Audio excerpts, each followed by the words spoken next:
प्रस्तुत है मुंशी प्रेमचंद जी के द्वारा लिखी हुई कहानी जीवन का शाप। कावसा जी ने पत्र निकाला और यश कमाने लगे। शाहपुर जी ने रुई की दलाली शुरू की और धन कमाने लगे। कमाई दोनों ही कर रहे थे, पर शाहपुर जी प्रसन्न थे, कावसा जी विरक्त। शाहपुर जी को धन के साथ सम्मान और यश आप ही आप मिलता था। कावसा जी को यश के साथ धन दूरबीन से देखने पर भी दिखाई न देता था। इसलिए शाहपुर जी के जीवन में शांति थी, सहृदयता थी, आशीर्वाद था, क्रीड़ा थी। कावसा जी के जीवन में अशांति थी, कटुता थी, निराशा थी और उदासीनता थी। धन को तुच्छ समझने की बहुत चेष्टा करते, लेकिन प्रत्यक्ष को कैसे ठुकरा देते। शाहपुर जी के घर में विराजने वाले सौजन्य और शांति के सामने उन्हें अपने घर के कलह और फूहड़पन से घृणा होती थी। मृदुभाषिणी मिसेस शाहपुर के सामने उन्हें अपनी गुलशन बानो संकीर्णता और ईर्ष्या की अवतार सी लगती थी। शाहपुर जी घर आते तो शीरीबाई मृदु हाथ से उनका स्वागत करती। वह खुद दिन भर के थके मांदे घर आते तो गुलशन अपना दुखड़ा सुनाने बैठ जाती और उनको खूब फटकारे बताती। तुम भी अपने आप को आदमी कहते हो, मैं तो तुम्हें बैल समझती हूँ। बैल बड़ा मेहनती है, गरीब है, संतोषी है माना, लेकिन उसे विवाह करने का क्या हक था। कावसा जी से 1,00,000 बार यह प्रश्न किया जा चुका है कि जब तुम्हें समाचार पत्र निकाल कर अपना जीवन बर्बाद ही करना था तो तुमने विवाह क्यों किया, क्यों मेरी जिंदगी तबाह कर दी। जब तुम्हारे घर में रोटियां न थी तो मुझे क्यों लाए। इस प्रश्न का जवाब देने की कावसा जी में शक्ति न थी। उन्हें कुछ सूझता ही न था। वह सचमुच अपनी गलती पर पछताते थे। एक बार बहुत तंग आकर उन्होंने कहा था, अच्छा भाई, अब जो होना था सो हो चुका, लेकिन मैं तुम्हें बांधे तो नहीं हूं। तुम्हें जो पुरुष ज्यादा सुखी रख सके उसके साथ जाकर रहो। अब मैं और क्या कहूं। आमदनी नहीं बढ़ती तो मैं क्या करूं। क्या चाहती हो, जान दे दूं। इस पर गुलशन ने उसके दोनों कान पकड़कर जोर से ऐंठे और गालों पर 2 तमाचे लगाए और पैनी आंखों से काटती हुई बोली, अच्छा अब चोट संभालो, नहीं तो अच्छा न होगा। ऐसी बातें मुंह से निकालते तुम्हें लाज नहीं आती। हयादार होते तो चुल्लू भर पानी में डूब मरते। उस दूसरे पुरुष के महल में आग लगा दूंगी, उसका मुंह झुलस दूंगी। तब से बेचारे कावसा जी के पास इस प्रश्न का कोई जवाब न रहा। कहाँ तो यह असंतोष और विद्रोह की ज्वाला, और कहाँ वह मधुरता और भद्रता की देवी शीरी, जो कावसा जी को देखते ही फूल की तरह खिल उठती है, मीठी मीठी बातें करती है, चाय, मुरब्बे और फूलों से स्वागत सत्कार करती है और अक्सर उन्हें अपनी कार से घर भी पहुंचा देती है। कावसा जी ने कभी मन में भी इसे स्वीकार करने का साहस नहीं किया, मगर उनके हृदय में यह लालसा छिपी हुई थी कि गुलशन की जगह शीरी होती तो उनका जीवन कितना गुलजार होता। कभी कभी गुलशन की कटुक्तियों से वह इतने दुखी हो जाते कि यमराज का आह्वान करने लगते। घर उनके लिए कैद खाने से कम जानलेवा न था और उन्हें जब अवसर मिलता सीधे शीरी के घर जाकर अपने दिल की जलन बुझा आते। एक दिन कावसा जी सवेरे गुलशन से झल्लाकर शाहपुर जी के टेरेस पर पहुंचे तो देखा शीरी बानो की आंखें लाल है और चेहरा भर भर आया हुआ है, जैसे रोकर उठी हो। कावसा जी ने चिंतित होकर पूछा, आपका जी कैसा है, बुखार तो नहीं आ गया। शीरी ने दर्द भरी आंखों से देखकर रोनी आवाज में कहा, नहीं बुखार तो नहीं है, कम से कम देह का बुखार तो नहीं है। कावसा जी इस पहेली का कुछ मतलब न समझे। शीरी ने एक क्षण मौन रहकर फिर कहा, आपको मैं अपना मित्र समझती हूँ कावसा जी, आपसे क्या छुपाऊं, मैं इस जीवन से तंग आ गई हूँ। मैंने अब तक हृदय की बात हृदय में ही रखी, लेकिन अब ऐसा मालूम होता है कि उसे बाहर न निकालूं तो मेरी हड्डियां तक जल जाएंगी। इस वक्त 8 बजे हैं, लेकिन मेरे रंगीले पिया का कहीं पता नहीं। रात को खाना खाकर वह एक मित्र से मिलने का बहाना करके घर से निकले और अभी तक लौट कर न आए। आज कोई नई बात नहीं है, इधर कई महीनों से इनकी रोज की आदत है। मैंने आज तक आपसे कभी अपना दर्द नहीं कहा, मगर उस समय भी जब मैं आपसे हंस हंस कर बातें करती थी, मेरी आत्मा रोती रहती थी। कावसा जी ने निष्कपट भाव से कहा, तुमने पूछा नहीं कहाँ रह जाते हो? पूछने से क्या लोग दिल की बातें बता दिया करते हैं? तुमसे तो उन्हें कोई भेद नहीं रखना चाहिए। घर में जीना लगे तो आदमी क्या करे। मुझे तो सुनकर आश्चर्य हो रहा है। तुम जैसी देवी जिस घर में हो वह घर तो स्वर्ग है। शापूर जी को तो अपना भाग्य सराहना चाहिए। आपका यह भाव तभी तक है जब तक आपके पास धन नहीं है। आज तुम्हें कहीं से 2-4 लाख रुपए मिल जाए ना, तो तुम यूं न रहोगे। तुम्हारे ये भाव बदल जाएंगे। यही धन का सबसे बड़ा अभिशाप है। ऊपरी सुख शांति के नीचे कितनी आग है, यह तो उसी वक्त खुलता है जब ज्वालामुखी फट पड़ता है। वह समझते हैं कि धन से घर भरकर उन्होंने मेरे लिए सब कुछ कर दिया जो उनका कर्तव्य था, और अब मुझे असंतुष्ट होने का कोई कारण नहीं।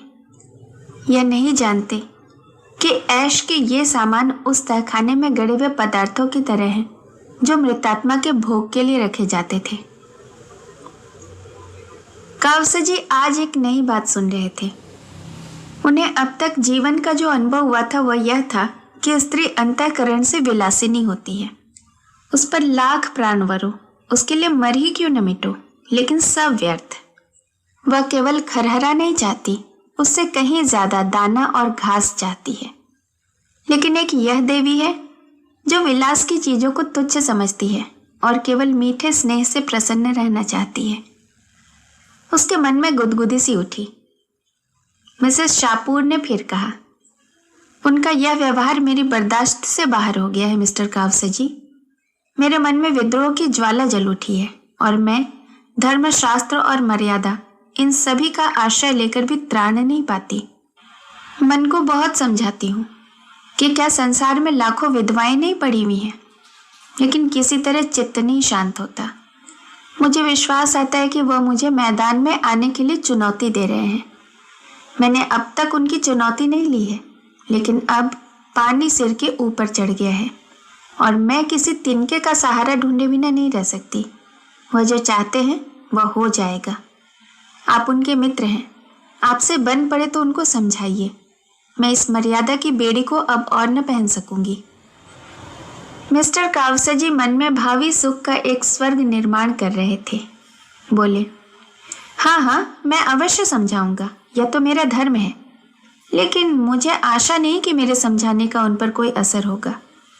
मैं तो दरिद्र हूँ, मेरे समझाने का उनकी दृष्टि में मूल्य ही क्या। मिसेस शापूर, यूँ वह तो मेरे ऊपर बड़ी कृपा रखते हैं, लेकिन बस उनकी यही आदत मुझे नहीं पसंद है। कावसा जी, तुमने इतने दिनों बर्दाश्त किया, यही आश्चर्य है। कोई दूसरी औरत तो एक दिन न सहती। थोड़ी बहुत यह आदत सभी पुरुषों में होती है, लेकिन ऐसे पुरुषों की स्त्रियां भी वैसी ही होती हैं। कर्म से न सही, मन से ही सही। मैंने तो सदैव इनको अपना इष्ट देव समझा, किंतु जब पुरुष इसका अर्थ ही न समझे तो क्या हो। मुझे तो भय है वह मन में कुछ और न सोच रहे हों। और क्या सोच सकते हैं? आप अनुमान कर सकती हैं। अच्छा, वह बात, मगर मेरा अपराध? शेर और मेमने वाली कथा आपने नहीं सुनी? मिसेस शापूर एकाएक चुप हो गई। सामने से शापूर जी की कार आती दिखाई दी। उन्होंने कावसा जी को ताकीद और विनय भरी आंखों से देखा और दूसरे द्वार के कमरे से निकलकर अंदर चली गई। मिस्टर शापूर लाल आंखें किए कार से उतरे और मुस्कुराकर कावसा जी से हाथ मिलाया। स्त्री की आंखें भी लाल थी, पति की आंखें भी लाल, एक रुदन से, दूसरी रात की खुमारी से। शापूर जी ने हैट उतारकर खूंटी पर लटकाते हुए कहा, क्षमा कीजिएगा, मैं रात को एक मित्र के घर सो गया था। दावत थी, खाने में देर हुआ तो मैंने सोचा अब कौन घर जाए। कावसा जी ने व्यंग मुस्कान के साथ कहा, किसके यहाँ दावत थी? मेरे रिपोर्टर ने तो कोई खबर नहीं दी। जरा मुझे नोट तो करा दीजिए। उन्होंने जेब से नोटबुक निकाली। शापूर जी ने सतर्क होकर कहा, ऐसी कोई बड़ी दावत नहीं थी, 2-4 मित्रों का प्रीति भोज था। फिर भी समाचार तो जानना चाहिए। जिस प्रीति भोज में आप जैसे प्रतिष्ठित लोग शरीक हों, वह साधारण बात तो नहीं हो सकती। क्या नाम है मेजबान साहब का? आप चौंकेंगे तो नहीं? बताइए तो। मिस गौहर। मिस गौहर? जी हाँ। आप चौंके क्यों? क्या आप इससे तस्लीम नहीं करते कि दिन भर पाई आने पाई से सिर मारने के बाद कुछ मनोरंजन करने का भी अधिकार है? नहीं तो जीवन भार हो जाए। मैं इसे नहीं मानता। क्यों? इसीलिए कि मैं इस मनोरंजन को अपनी ब्याहता स्त्री के प्रति अन्याय समझता हूं। शाहपुर जी नकली हंसी हंसे। यही दकियानूसी बात। आपको मालूम होना चाहिए, आज का समय ऐसा कोई बंधन स्वीकार नहीं करता। और मेरा ख्याल है कि कम से कम इस विषय में आज का समाज एक पीढ़ी पहले के समाज से कहीं अधिक परिष्कृत है। अब देवियों का यह अधिकार स्वीकार किया जाने लगा है। यानी देवियां पुरुषों पर हुकूमत कर सकती हैं, उसी तरह जैसे पुरुष देवियों पर हुकूमत कर सकते हैं। मैं इसे नहीं मानता। पुरुष स्त्री का मोहताज नहीं है, स्त्री पुरुष की मोहताज है। कावसा जी, आपका आशय यही तो है कि स्त्री अपने भरण पोषण के लिए पुरुष पर अवलंबित है। शाहपुर जी, अगर आप इन्हें इन्हीं शब्दों में कहना चाहते हो तो मुझे कोई आपत्ति नहीं, मगर अधिकार की बागडोर जैसे राजनीति में, वैसे ही समाज नीति में धन बल के हाथ में रही है और रहेगी। कावसा जी, अगर दैव योग से धनोपार्जन का काम स्त्री कर रही हो और पुरुष कोई काम न मिलने के कारण घर बैठा हो, तो स्त्री को अधिकार है कि वो अपना मनोरंजन चाहे जिस तरह करे। मैं स्त्री को यह अधिकार नहीं दे सकता। यह आपका अन्याय है। बिल्कुल नहीं। स्त्री पर प्रकृति ने ऐसे बंधन लगा दिए हैं कि वह जितना भी चाहे पुरुषों की भांति स्वच्छंद नहीं रह सकती और न पशु बल में पुरुष का मुकाबला ही कर सकती। हाँ, गृहिणी का पद त्याग कर या अप्राकृतिक जीवन का आश्रय लेकर वह सब कुछ कर सकती है। आप लोग उसे मजबूर कर रहे हैं कि अप्राकृतिक जीवन का वह आश्रय ले। शाहपुर जी, मैं ऐसे समय की कल्पना ही नहीं कर सकता जब पुरुषों का आधिपत्य स्वीकार करने वाला औरतों का काल पड़ जाए। कानून और सभ्यता को मैं नहीं जानता। पुरुषों ने स्त्रियों पर हमेशा राज किया है और करेंगे। सहसा कावसा जी ने पहलू बदला। इतनी थोड़ी सी देर में ही वह अच्छे खासे कूटनीति चतुर हो गए थे। शाहपुर जी को प्रशंसा सूचक आंखों से देखकर बोले, तो आप और हम दोनों के विचार एक ही हैं। मैं आपकी परीक्षा ले रहा था। मैं भी स्त्री को गृहिणी, माता और स्वामिनी सब कुछ मानने को तैयार हूं, पर उसे स्वच्छंद नहीं देख सकता। अगर कोई स्त्री स्वच्छंद होना चाहती है तो उसके लिए मेरे घर में स्थान नहीं है। अभी मिसेस शाहपुर की बातें सुनकर तो मैं दंग रह गया। मुझे इसकी कल्पना भी न थी कि कोई नारी अपने मन में इतने विद्रोहात्मक भावों को स्थान दे सकती है। मिस्टर शाहपुर की गर्दन की नसें तन गई, नथने फूल गए। कुर्सी से उठकर बोले, तो अब शीरी ने यह ढंग निकाला है। मैं अभी उससे पूछता हूँ, आपके सामने पूछता हूँ और अभी फैसला कर डालूंगा। मुझे उसकी परवाह नहीं, किसी की परवाह नहीं। बेवफा औरत, जिसके हृदय में जरा सी भी संवेदना नहीं, जो मेरे जीवन में जरा सा भी आनंद नहीं सह सकती, मैं उसके अंचल में बंद बंद कर घूमूं? शाहपुर से यह आशा रखती है। अभागिनी भूल जाती है कि आज मैं आंखों का इशारा कर दूं तो 100 शीरियां मेरी उपासना करने लगे। जी हाँ, मेरे इशारों पर नाचने लगे। मैंने इसके लिए जो कुछ किया बहुत कम पुरुष अपनी स्त्री के लिए करते हैं। मैंने उन्हें ख्याल आ गया कि वह जरूरत से ज्यादा बहके जा रहे हैं। शीरी की प्रेम में सेवाएं याद आई। रुक कर बोले, लेकिन मेरा ख्याल है कि वह अब भी समझ से काम ले सकती है। मैं उसका दिल नहीं दुखाना चाहता। मैं यह भी जानता हूं कि वह ज्यादा से ज्यादा जो कर सकती है वह शिकायत है। इसके आगे बढ़ने की हिमाकत वह नहीं कर सकती। औरतों को मना लेना मुश्किल नहीं है, कम से कम मुझे तो यही तजुर्बा है। कावसजी ने खंडन किया, मेरा तजुर्बा तो कुछ और ही है। हो सकता है, मगर आपके पास खाली बातें हैं, मेरे पास तो लक्ष्मी का आशीर्वाद है।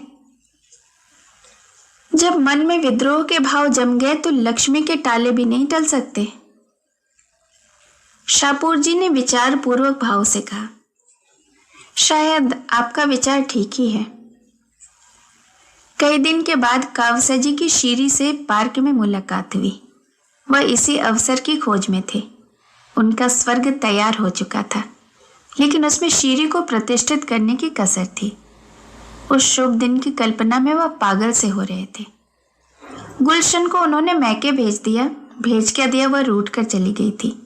जब शीरी उनकी दरिद्रता का स्वागत कर रही थी तो गुलशन की खुशामद क्यों की जाए। लपक कर शीरी से हाथ मिलाया और बोले, आप खूब मिली, मैं आज ही आने वाला था।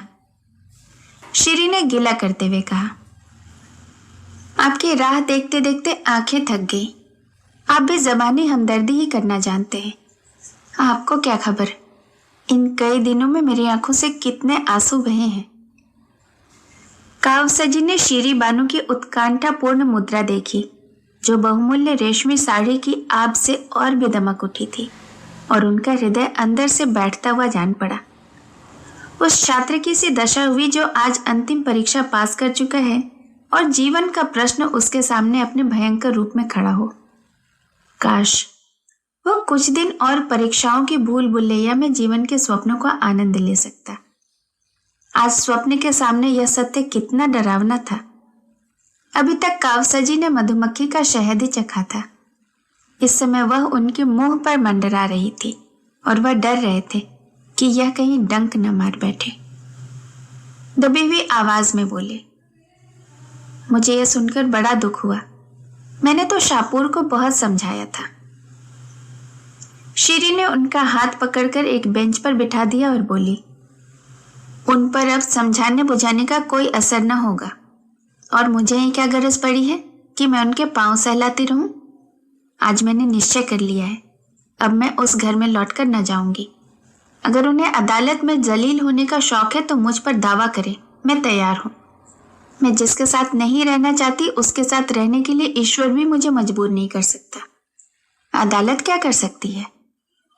अगर तुम मुझे आश्रय दे सकते हो तो मैं तुम्हारी बनकर रहूंगी, तब तक तुम मेरे पास रहोगे। अगर तुम में इतना आत्मबल नहीं है तो मेरे लिए दूसरे द्वार खुल जाएंगे। अब साफ साफ बतलाओ, क्या वह तुम्हारी सहानुभूति जुबानी थी?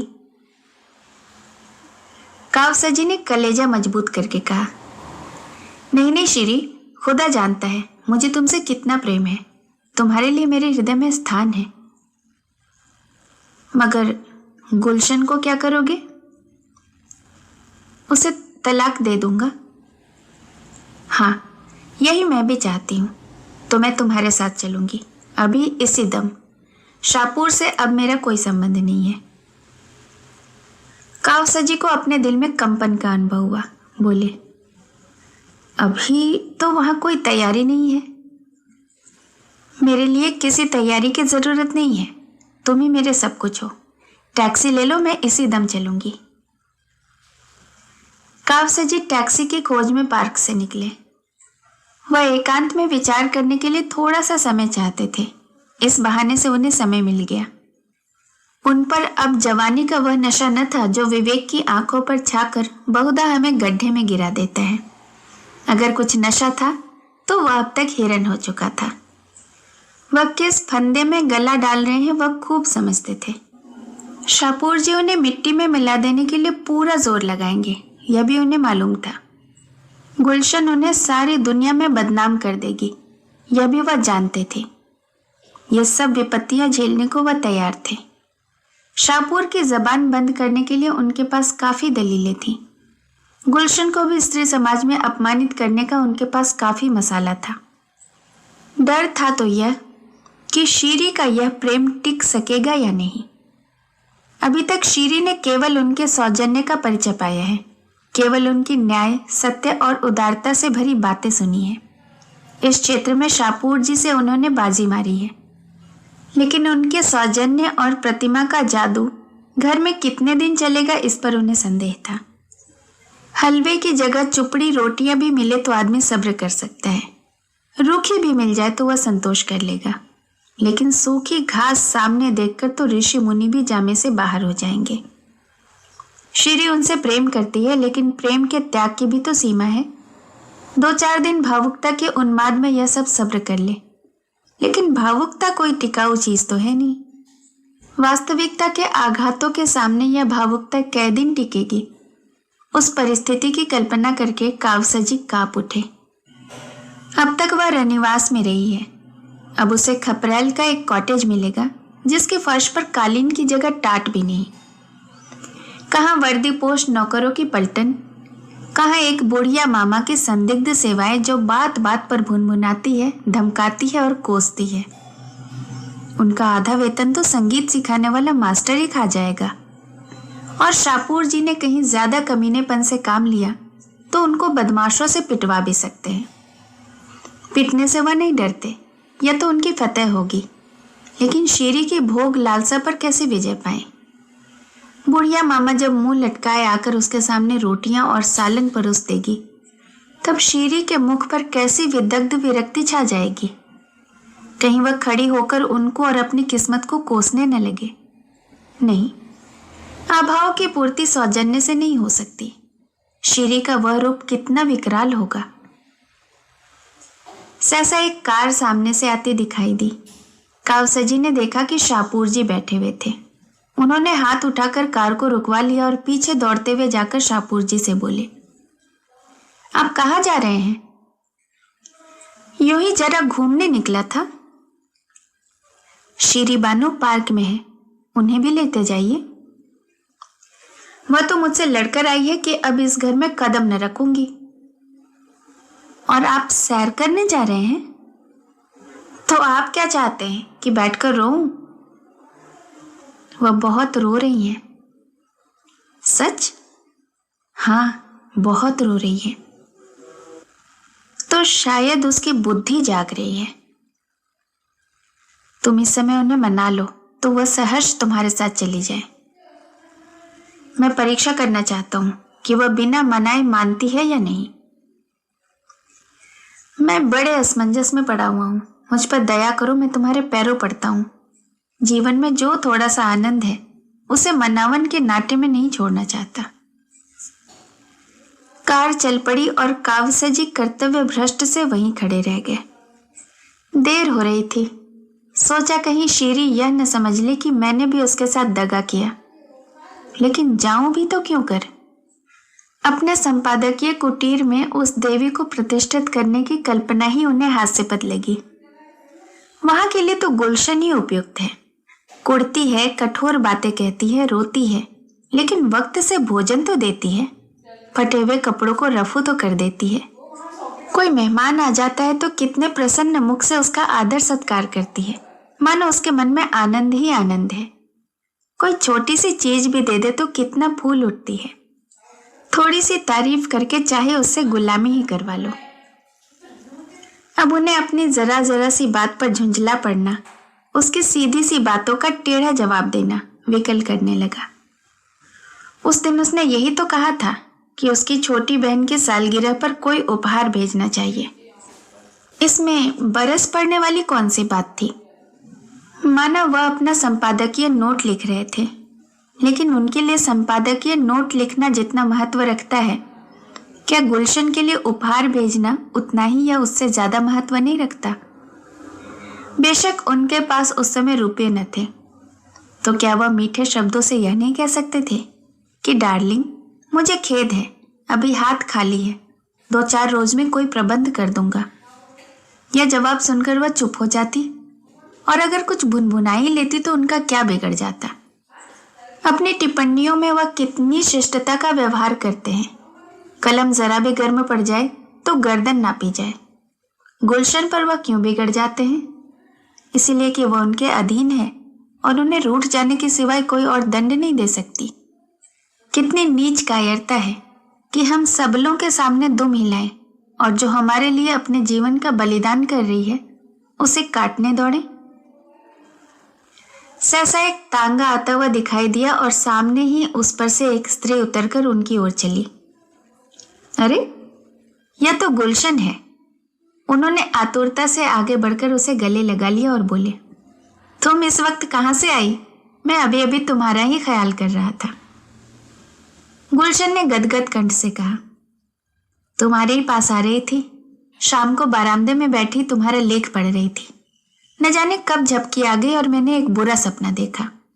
मारे डर के मेरी नींद खुल गई और तुमसे मिलने के लिए चल पड़ी।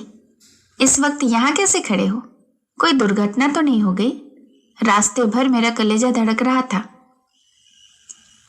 कावसजी ने आश्वासन देते हुए कहा, मैं तो बहुत अच्छी तरह से हूं। तुमने क्या स्वप्न देखा? मैंने देखा जैसे तुमने एक रमणी को कुछ कहा है और वह तुम्हें बांधकर घसीटे लिए जा रही है। कितना बेहुदा स्वप्न है और तुम्हें इस पर विश्वास भी आ गया। मैं तुमसे कितनी बार कह चुका हूं कि स्वप्न केवल चिंतित मन की क्रीड़ा है।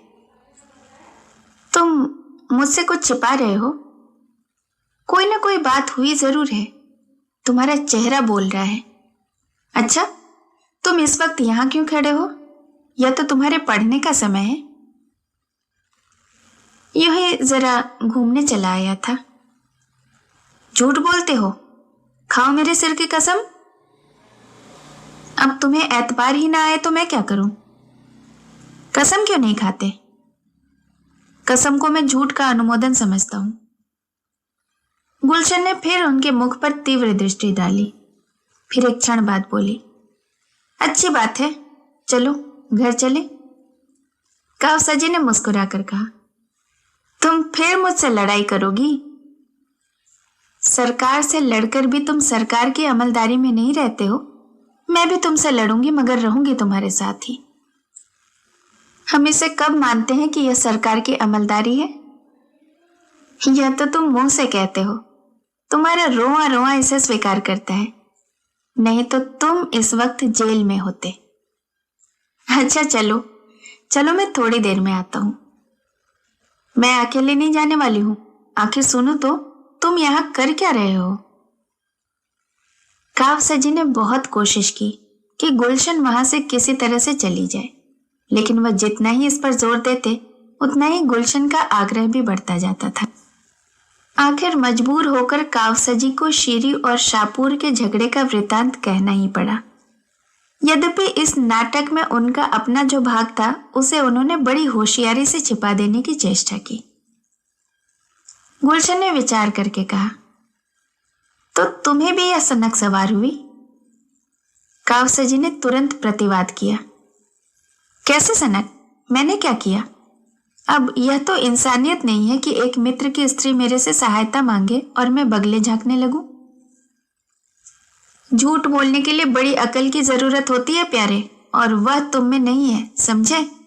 चुपके से जाकर श्री बानू को सलाम करो और कहो कि आराम से अपने घर में बैठे। सुख कभी संपूर्ण नहीं मिलता। विधि इतना घोर पश्चाताप नहीं कर सकता। गुलाब में कांटे होते ही हैं। अगर सुख भोगना है तो उसे उसके दोषों के साथ भोगना पड़ेगा। अभी विज्ञान ने ऐसा कोई उपाय नहीं निकाला कि हम सुख के कांटों को अलग कर सकें। मुफ्त का माल उड़ाने वाले को ऐयाशी के सिवाय और क्या सूझेगी? अगर धन सारी दुनिया का विलास न मोल लेना चाहे तो वह धनी कैसा?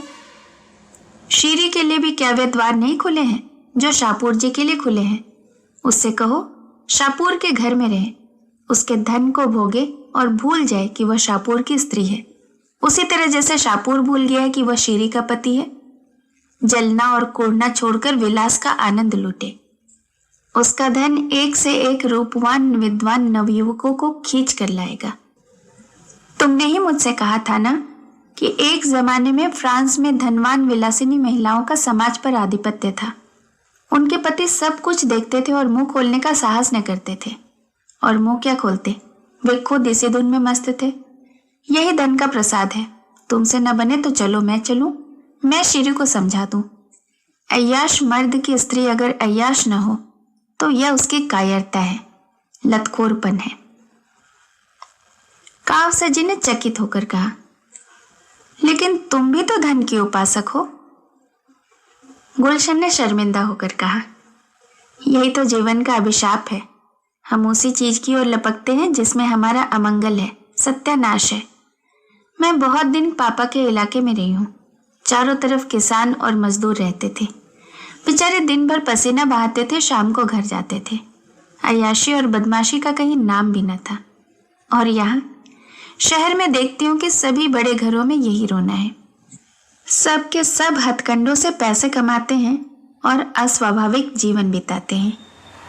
आज तुम्हें भी कहीं से धन मिल जाए तो तुम भी शापूर बन जाओगे निश्चय ही।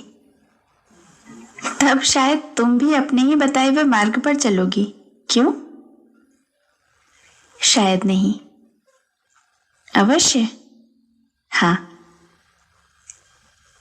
कहानी सुनने के लिए आपका बहुत बहुत धन्यवाद।